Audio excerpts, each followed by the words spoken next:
Oi pessoal, hoje eu trago uma ideia feita com pote de margarina.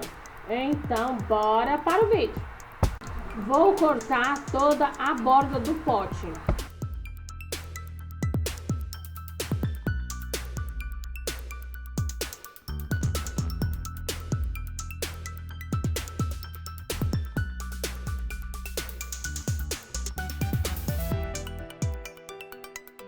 Vou fazer uma marcação e cortar com a tesoura.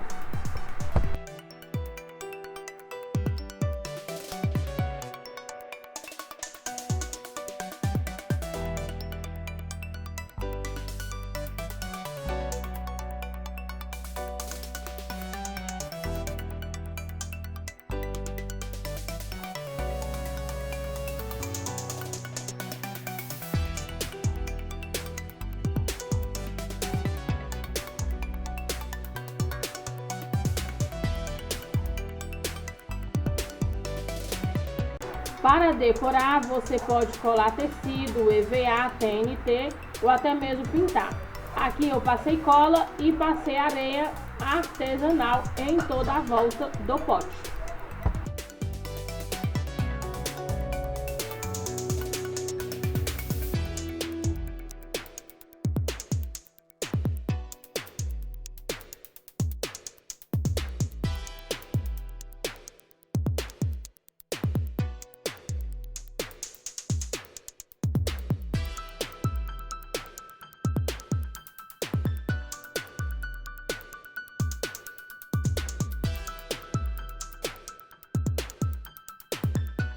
Também utilizei na decoração pedrarias, mas se você quiser pode utilizar fita de cetim, EVA, fica aí ao seu critério a decoração. Colei em toda a volta do pote na parte de baixo.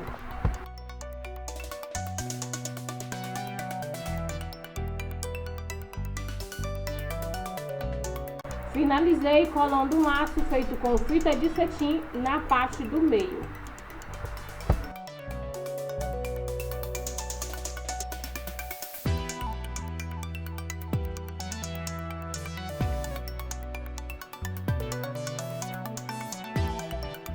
E olha só que graça que ficou esse porta-guardanapo feito com um pote de margarina. Olha que ideia legal! Um material que iria para o lixo, nós conseguimos reaproveitá-lo. E aí, o que você achou dessa ideia? Você gostou?